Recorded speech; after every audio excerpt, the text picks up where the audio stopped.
Vamos falar com Deus nesse momento, vamos buscar com fé o Senhor, sabendo que Deus ouve as nossas orações, que Deus se compadece da angústia e do sofrimento do seu povo. Vamos com fé clamar ao Senhor nesse momento. Pai, nós queremos iniciar a nossa escola bíblica dominical, pedindo a bênção do Senhor sobre as nossas vidas. Nós declaramos, ó Pai, que se hoje nós estamos vivos, é porque o Senhor tem nos sustentado. Se respiramos, se nos movemos, é porque o Senhor tem nos assistido em todas as nossas necessidades. Por isso, ó Pai, queremos declarar a nossa gratidão e o nosso amor ao Senhor. Pedimos, ó Pai, que o Senhor venha socorrer aqueles que estão doentes, os aflitos, os acamados. Senhor, restaura a saúde destes.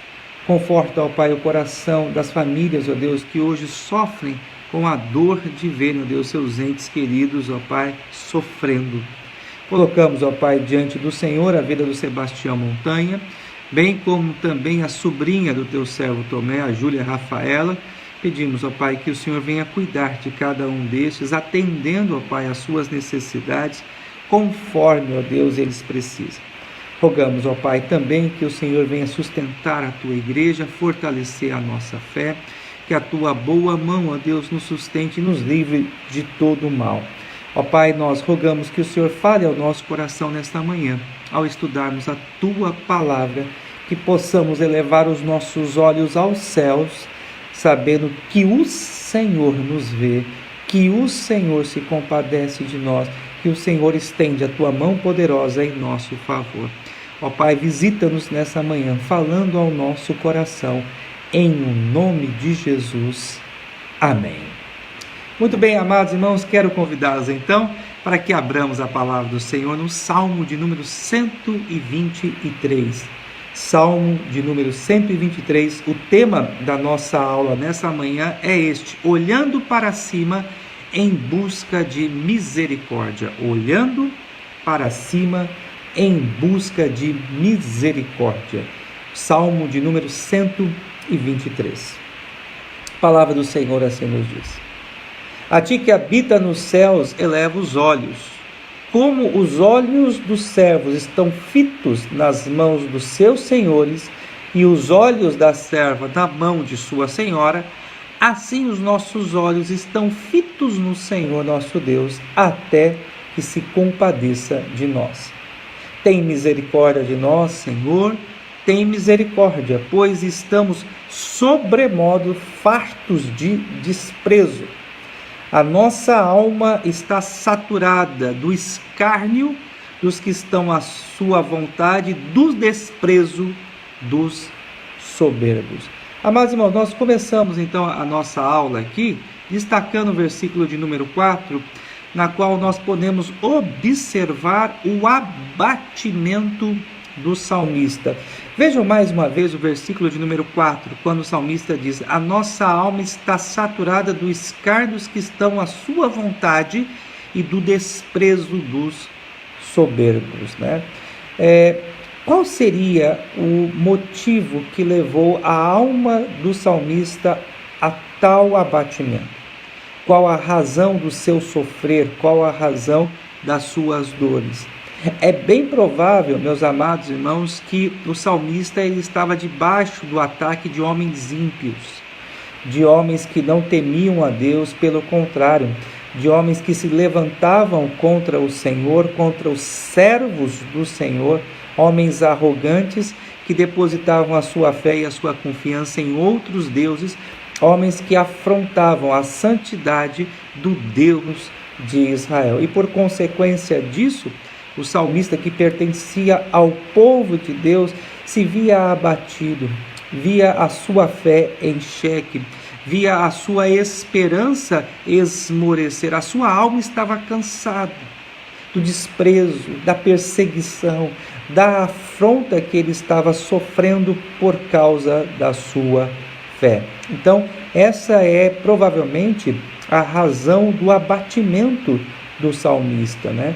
E é interessante relembrarmos aqui, meus amados irmãos, o contexto do Salmo de número 123, ou melhor, a categoria de salmos que pertence ao salmo que estaremos estudando nessa manhã. Como temos dito, nós estamos estudando nos domingos pela manhã os salmos de peregrinação, os salmos de romagem. Estes salmos eram cantados e recitados à medida que o povo de Israel saía das suas casas e se locomoviam até Jerusalém, aonde ali estava erguido o tabernáculo, aonde o povo ia para adorar ao Senhor. Lembremos que nos primeiros anos da dinastia dos reis de Israel, o templo não havia sido construído ainda e o tabernáculo havia sido erguido em Jerusalém. Só depois, com Salomão, é que de fato o templo foi construído. Provavelmente o Salmo de número 123 faz parte desse período antes da construção do templo. E o que eu destaco aqui, em especial, não é nem tanto a questão cronológica do Salmo, mas é que, mesmo diante das afrontas, das perseguições, das angústias que esses opositores faziam ao salmista em questão à sua fé, ele não deixou de buscar ao Senhor, ele não deixou de peregrinar rumo ao lugar de adoração. E vale a pena a gente relembrar que, em alguns casos, essa peregrinação eram de semanas e até meses. Imagine passar semanas fora de casa, justamente porque se ia ao lugar de adoração, e pelo menos 3 vezes ao ano, no mínimo, os israelitas faziam essa peregrinação, faziam essa longa jornada. O que eu chamo a sua atenção para que venhamos a refletir agora, bem no início da nossa escola bíblica dominical, é que lutas, dificuldades, problemas e perseguições não podem ser motivos para fazer com que venhamos a desanimar de estarmos na casa do Senhor, de buscarmos ao Senhor, de termos uma vida de comunhão com Deus e de estarmos apegados ao nosso Redentor, Cristo Jesus. Já perceberam como a nossa fé é fraca? Diante das primeiras perseguições, diante das primeiras angústias, somos muitas vezes tomados por aquele sentimento: eu estou cansado, é melhor eu dar um tempo da igreja, eu estou passando por muitas lutas, eu vou tirar uma férias, eu vou descansar um pouco. A gente não encontra esse tipo de pensamento na palavra de Deus. Nós não encontramos fundamentação para esse tipo de atitude nas Sagradas Escrituras. Pelo contrário, a gente observa que o povo de Deus, ele marcha, ele caminha, ele peregrina, mesmo diante de lutas, dificuldades, perseguições e problemas. Esses não são motivos para fazer com que o povo venha a esmorecer. Essas não são razões que justificam o distanciamento da casa do Senhor. Então, eu gostaria de linkar essas duas coisas, juntar essas duas coisas aqui.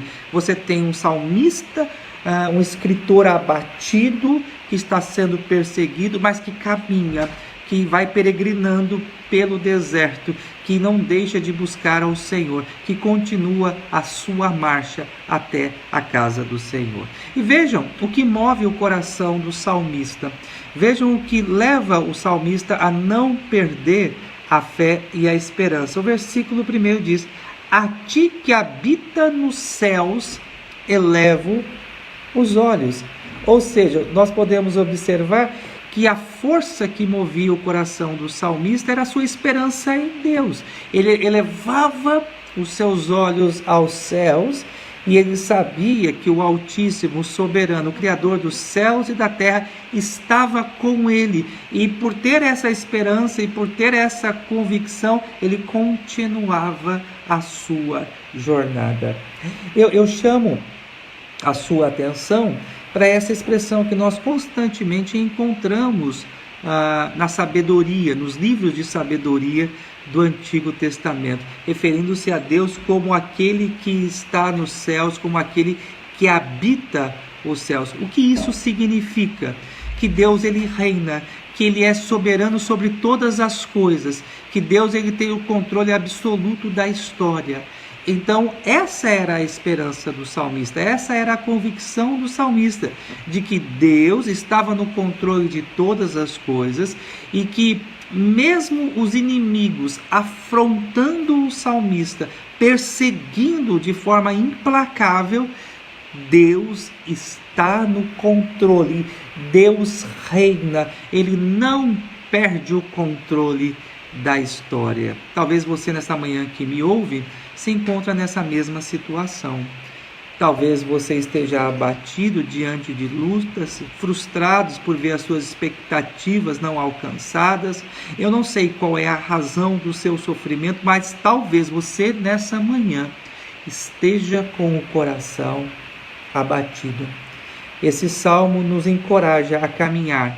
Esse salmo nos encoraja a continuar a nossa peregrinação neste mundo, sabendo que Deus reina, que Ele tem o controle absoluto sobre todas as coisas e que nada foge ao seu controle. Então, eu gostaria nessa manhã de compartilhar com os amados irmãos 3 razões que nos levam a caminhar mesmo diante das adversidades. 3 razões que nos levam a caminhar diante das adversidades. Se você puder, anote aí, pegue o seu caderninho ou a sua agenda, o seu papel, a sua caneta, anote essas 3 verdades que nos ajudam a caminhar diante da adversidade. A primeira delas é justamente: olhe para cima e lembre-se que você tem um rei soberano. Olhe para cima e lembre-se que você tem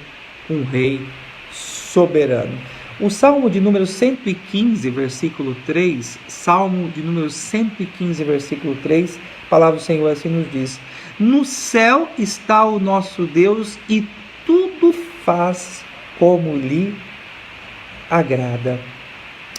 Ele tem o controle absoluto, mesmo as nossas lutas, problemas e dificuldades que venhamos a enfrentar, tudo ocorre segundo o propósito divino, segundo um propósito que muitas vezes nós não alcançamos. Como eu disse anteriormente, essa expressão nos céus nos dá a ideia do Deus que reina de forma soberana, que tem o controle absoluto sobre todas as coisas. Mas também nos remete à ideia de um Deus que nós não podemos alcançar, que nós não podemos compreender os seus desígnios e propósitos. Muitas vezes temos clareza, muitas vezes compreendemos por que Deus age assim. A resposta é não. E o próprio profeta Isaías diz que os pensamentos de Deus são mais altos do que os nossos, e os caminhos de Deus são mais altos do que os nossos, de tal forma que eu e você muitas vezes nós não podemos alcançar. Mas Ele reina, Ele tem o controle absoluto sobre todas as coisas, Ele é soberano sobre tudo, e nós devemos descansar, confiar em sua soberana vontade. Eu quero destacar aqui, amados, algumas verdades também debaixo da esfera da soberania de Deus. Primeiro, lembremos que todos nós passamos por lutas e corremos o risco de sermos perseguidos por causa da nossa fé e da disposição que temos de servir ao Senhor. A palavra de Deus nos diz que todos aqueles que querem viver piedosamente serão perseguidos, sofrerão afrontas. Eu quero trazer à sua memória a experiência do apóstolo Paulo, lá em 2 Coríntios capítulo 11, do versículo 23 ao versículo de número 28, 2 Coríntios capítulo 11, de 23 a 28, nós encontramos o relato da experiência de Paulo e as suas lutas e dificuldades que ele vivenciou. A palavra do Senhor ali nos diz, versículo 23, 2 Coríntios 11, 23, são ministros de Cristo? Falo como fora de mim. Eu ainda mais, em trabalhos, muito mais em prisões, em açoites sem medida, em perigos de morte, muitas vezes, 5 vezes recebi dos judeus uma quarentena de açoites menos 1, ou seja, 39 açoitadas, né? Fui 3 vezes fustigado com varas, uma vez apedrejado, em naufrágio 3 vezes, uma noite e um dia passei na voragem do mar. E provavelmente em todas essas viagens que Paulo sofreu, né, ele estava a serviço do Senhor. Imagine, Paulo navegando para pregar o evangelho em uma cidade e de repente o seu navio vem a naufragar. Por que Deus permite? Porque Deus está dessa forma permitindo que o seu servo não chegue ao lugar onde ele tem como objetivo pregar o evangelho. Interessante a gente pensar nisso, né? Mas Paulo não desanimava.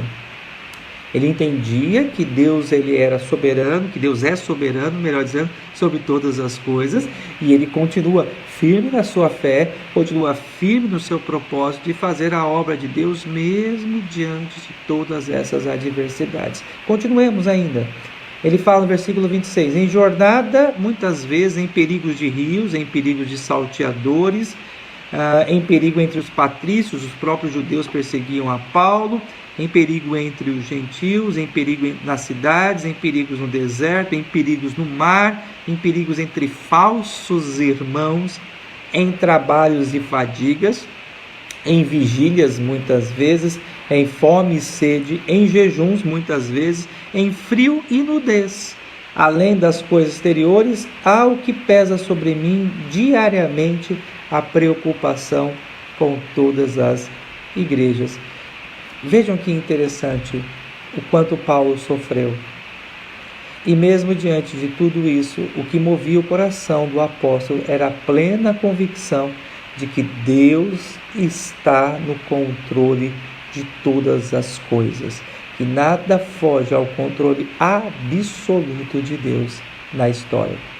Quando pensamos ainda na esfera da soberania de Deus, nós precisamos aprender a confiar na providência divina quando a adversidade bate à nossa porta. Nós não sabemos quando, de fato, o perigo, ou a ameaça, a perseguição ou a angústia há de bater à nossa porta. Mas o que nós precisamos ter em mente?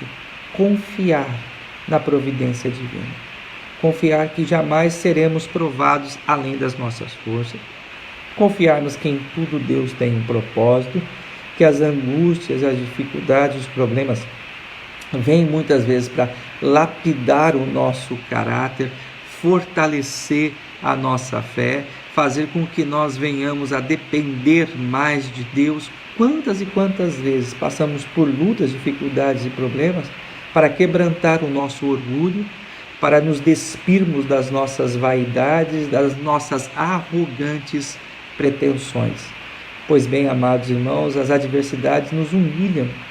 E a humilhação, podemos dizer assim, cristã, ela é bem-vinda. A humilhação cristã, ela é bendita, porque ela não traz vergonha, pelo contrário, ela traz dependência.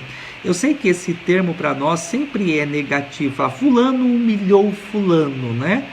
Mas a gente precisa entender que quando Deus faz conosco assim, quando Deus nos humilha, Ele está de fato fazendo com que nós venhamos a depender dEle, a buscar a depositarmos a nossa confiança somente nele. Então, amados irmãos, creiamos que as adversidades têm esse propósito, fazer com que confiemos na providência divina. Além disso, uma terceira lição que nós aprendemos quando falamos sobre a questão da soberania de Deus é nos lembrar do fato de que o controle do Senhor ele é total, pleno e absoluto. Nós não servimos a um Deus que tem um governo parcial da história ou que age em apenas algumas esferas da existência humana, como insistem alguns teólogos modernos. Não!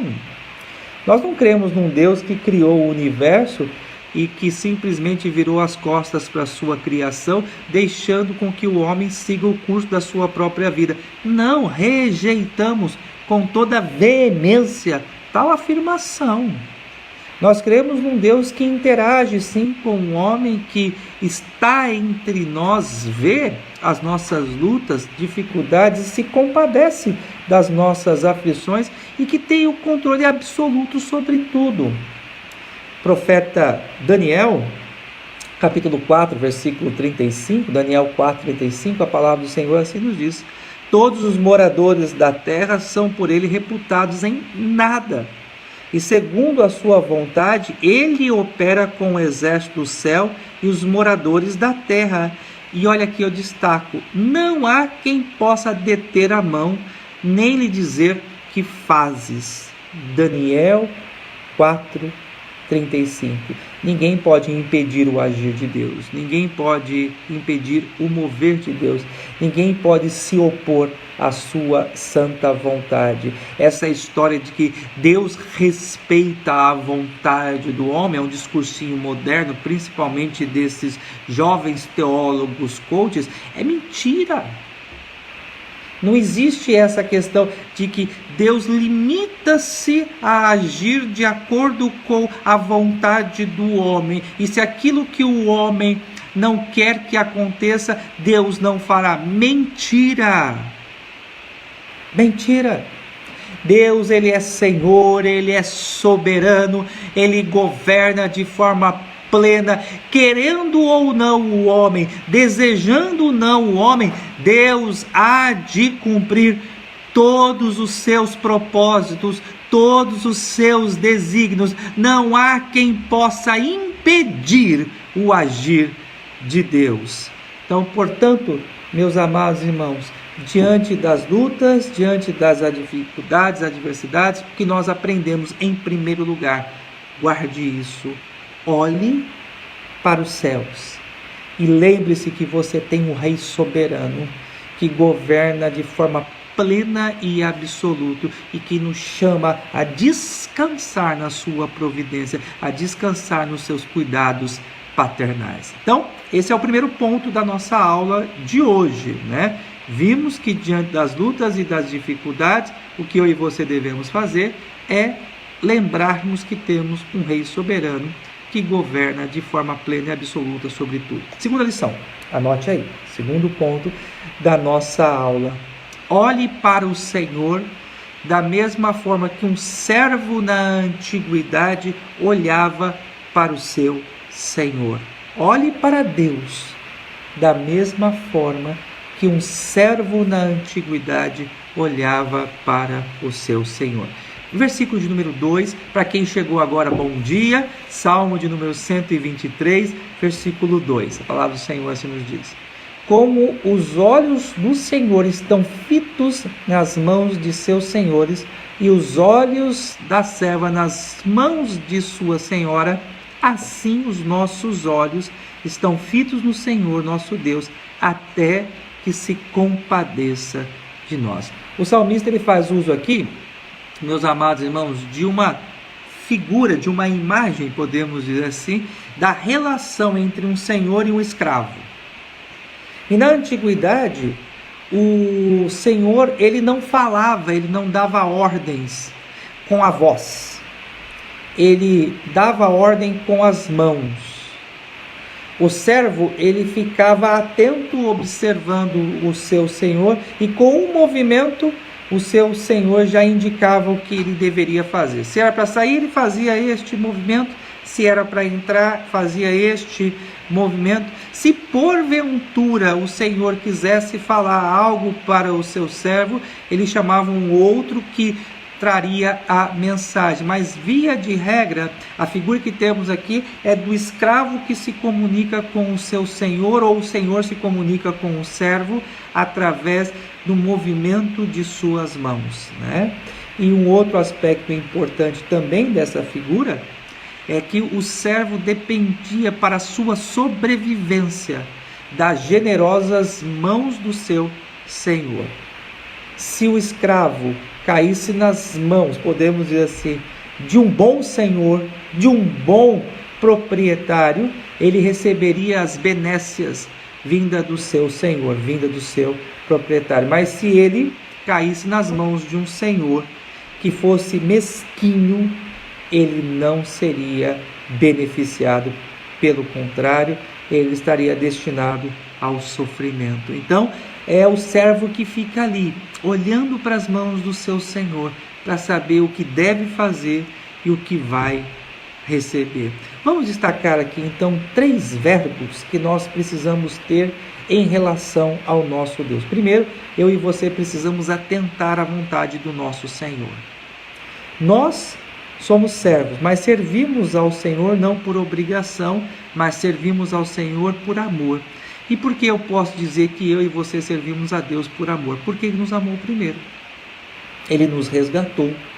Ele nos livrou da condenação eterna. Eu e você estávamos destinados ao inferno, sim, ao lugar de sofrimento eterno, sim. Éramos escravos do pecado, estávamos condenados, mas aprouve o Senhor, por meio do seu Filho Cristo Jesus, nos redimir e nos conceder a libertação.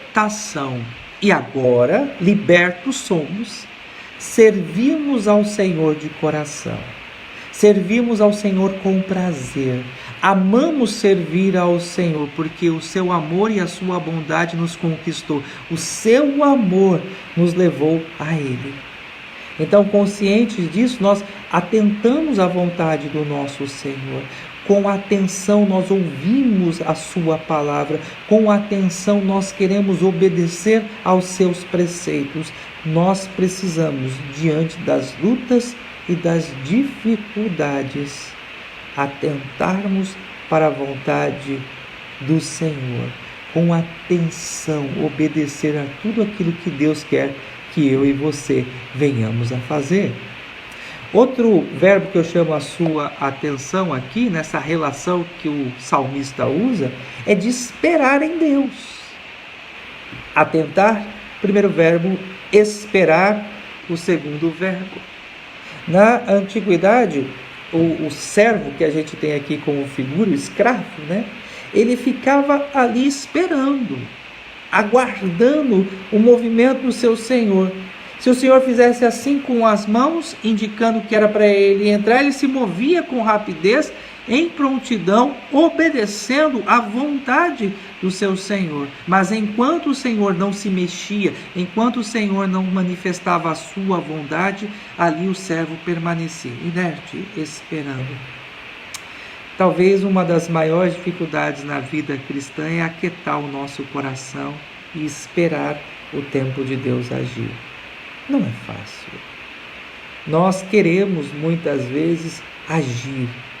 Há momentos que nós somos tomados pela tentação de pensarmos de forma equivocada que Deus está demorando muito, que Deus está muito parado e que as coisas não podem ficar paradas desse jeito. E a gente muitas vezes quer se mexer, quer fazer algo e nos esquecemos que todas as coisas acontecem no tempo de Deus, no momento dele e conforme a sua vontade. Por isso eu e você precisamos aquietar o nosso coração, saber que Deus é o Senhor e descansar a nossa alma nele.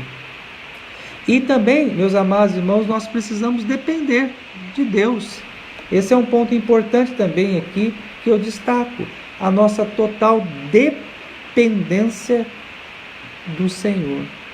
Portanto, meus amados irmãos, da mesma forma que o escravo da antiguidade, ele dependia de Deus para se alimentar, ele dependia da bondade do seu Senhor para viver, nós também hoje não somos diferentes, dependemos exclusivamente do Senhor.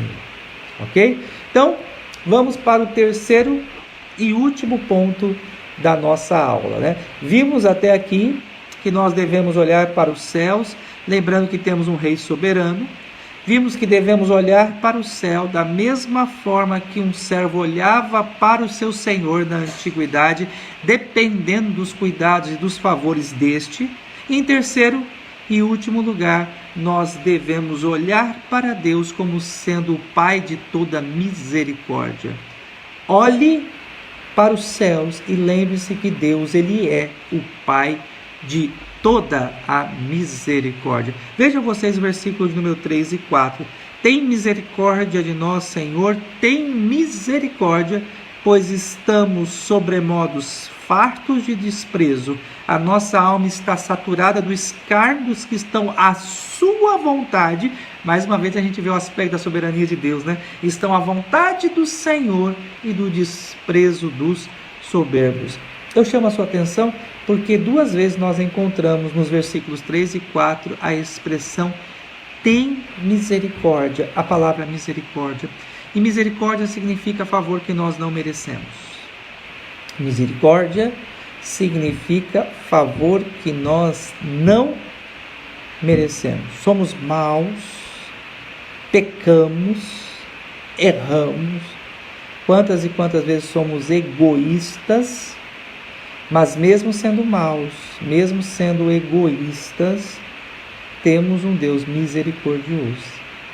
Temos um Deus que manifesta a sua bondade em nosso favor.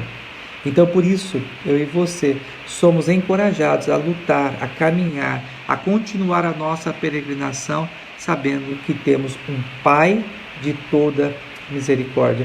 Eu quero aqui rapidamente, quando falo sobre a misericórdia de Deus, relembrá-los de 4 verdades importantes. Primeiro, lembre-se que Deus olha o seu sofrimento, Deus vê o seu sofrimento, Deus enxerga a angústia da sua alma. Deus não é indiferente à dor do seu povo.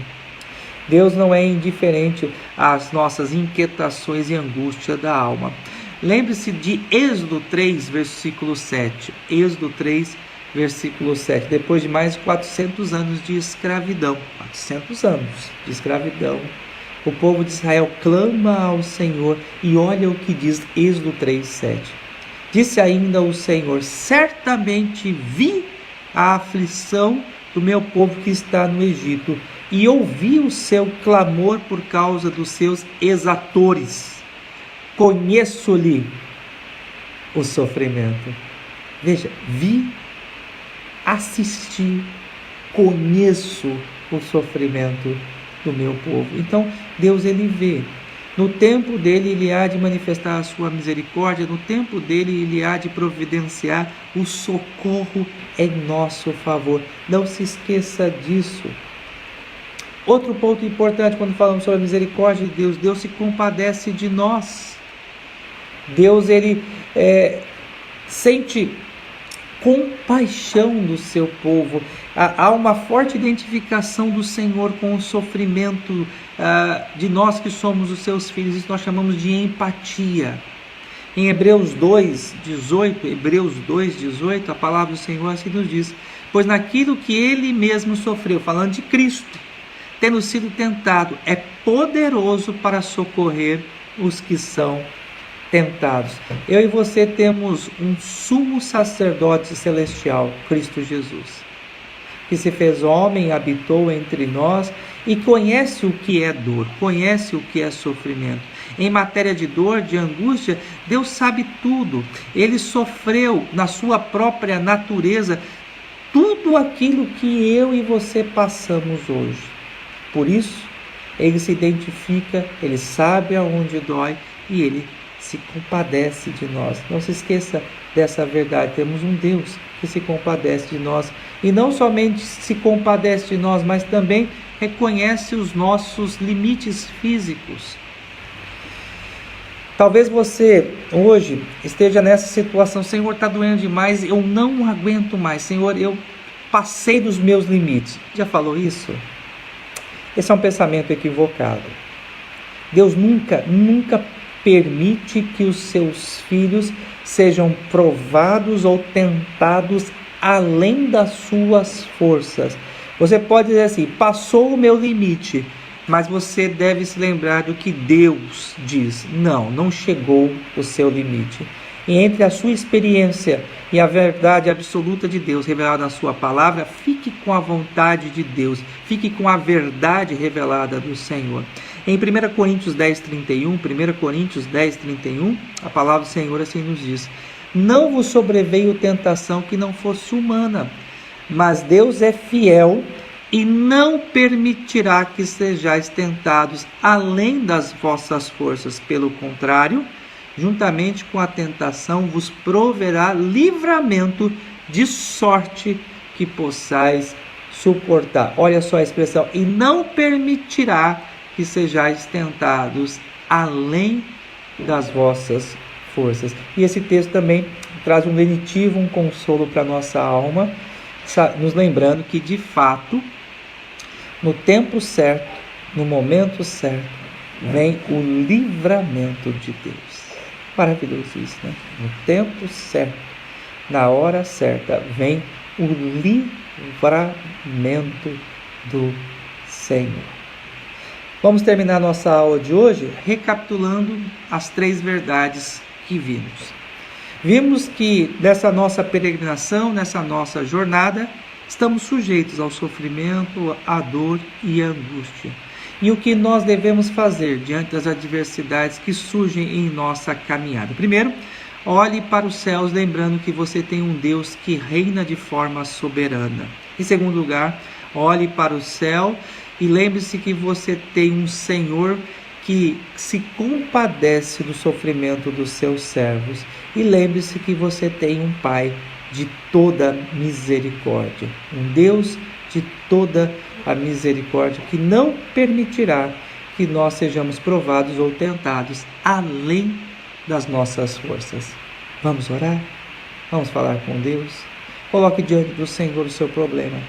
Coloque diante do Senhor a sua angústia, seja ela qual for. Saiba que Ele ouve a sua oração. Tenha a convicção de que Deus assiste o seu povo. Vamos buscar o Senhor.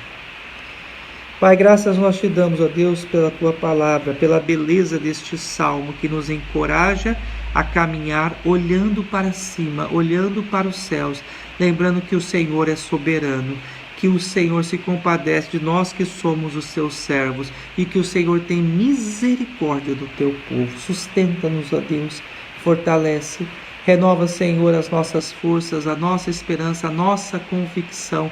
Não permita, Senhor, que as adversidades venham roubar de nós a alegria que temos de servir ao Senhor. Sustenta-nos, ó Pai, que o Senhor se alegre de nós, que o Senhor, ó Deus, tenha prazer em nossa caminhada como servos teus, e que o Senhor nos ajude logo mais a estarmos na tua casa, para que retornemos aos trabalhos presenciais com alegria, com prazer, de servir e adorar a Ti. É o que pedimos no nome de Jesus. Amém. Meus amados irmãos, Deus os abençoe.